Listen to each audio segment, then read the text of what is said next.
Hi, it's me Alex from Alex and Photography, and I'm just out and about for a wander locally, and I just really want to have a discussion with you about the so-called secrets of landscape photography.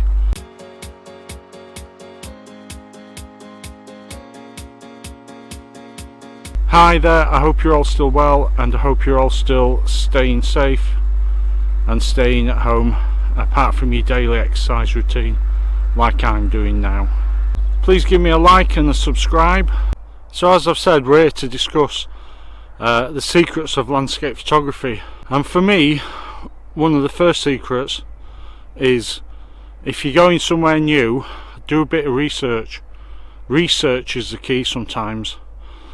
It's quite easy to put the name of wherever you're going into Google and press search and see what comes up for it, especially if you click on the images icon at the top of Google, and that can give you an idea of what the popular images are of the place, and maybe how you can change them a little to make them a bit more unique. I'd also say planning is key if you're going on a major trip out, or even a little trip round your local waterway. Make a plan, a start, a middle and a finish. So especially if you're going somewhere far away, which for me would be Lake District, I always make a plan out of where I'm going and in what sequence, and have a look at weather maps, forecasts and what sunrise and sunset times are, and I find this helps a lot with my trips out. And before you do all that, what's key is learn your equipment, whether that be a smartphone or a DSLR or whatever you plan to use. Might be the latest box camera, might be some film camera. Just make sure you've learned its functions and how it works best. So that of course includes learning your exposure triangle, about your f-stop, speed and ISO. And if you learn that, and you learn what's underexposed and overexposed, that will go a long way to improving your landscape photographs that you take. You can of course cure a lot of issues in Lightroom or Photoshop, but it's always best if you can get it as right, as exposed as properly as you can when you take the image. A lot of people use filters to make a good image, to sort out light, especially sky.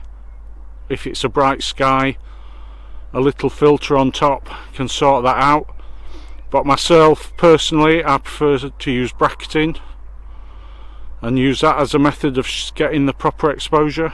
And when you've sorted out how to use your camera, you learn where to use your camera, and I mean by composition, by getting a good composition. So after you've learnt your camera, you need to sort out how to make a good composition, and that comes through time and experience, and you have to have a little eye for it as well, I think.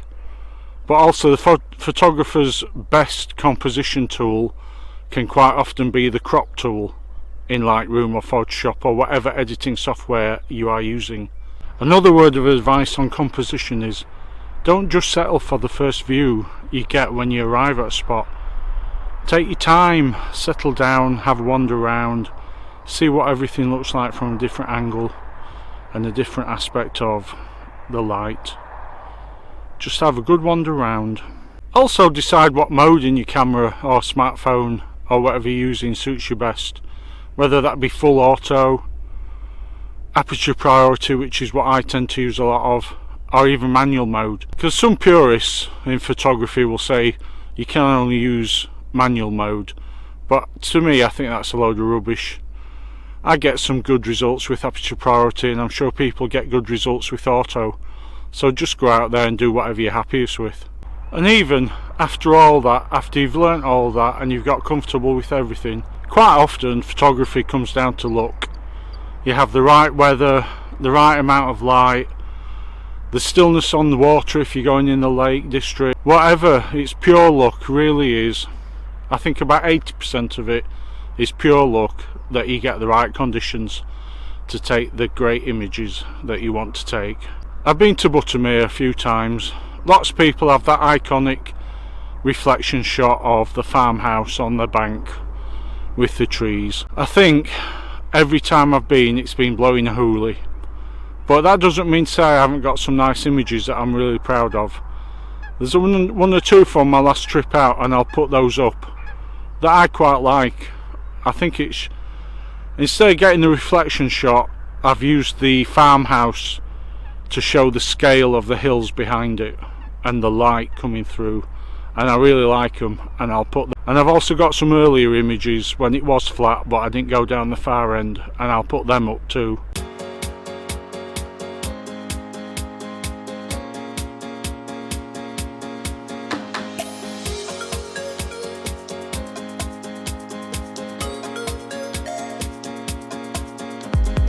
I was out the other night down by my local canal that you've seen before on many of my videos, and I did some video there discussing much the same as tonight, but it was blowing a hoolie and the sound was awful, so I didn't bother putting it up. And you see, luckily tonight the conditions are gorgeous and there's not much wind, and I hope the sound's alright. I hope what I've discussed has helped someone. I hope you've enjoyed watching the video. The secret of landscape photography for me is solitude, away from the hustle and bustle of the world and of your week at work.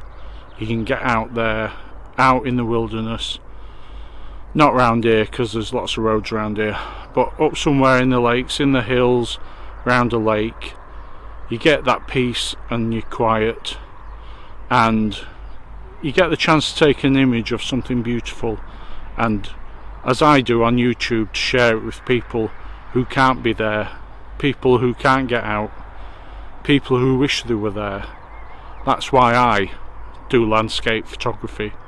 I'm considering doing one of those Q&A videos in probably a week's time, which will be probably the 2nd of May, 1st or 2nd of May, whichever is the Sunday on that weekend. So if you want to ask me any questions about photography or life in general, why don't you put a comment on under this video and let me know. And meanwhile, stay safe, wash your hands and stay at home unless you want to go out and buy food or do some exercise, and I will see you in my next video.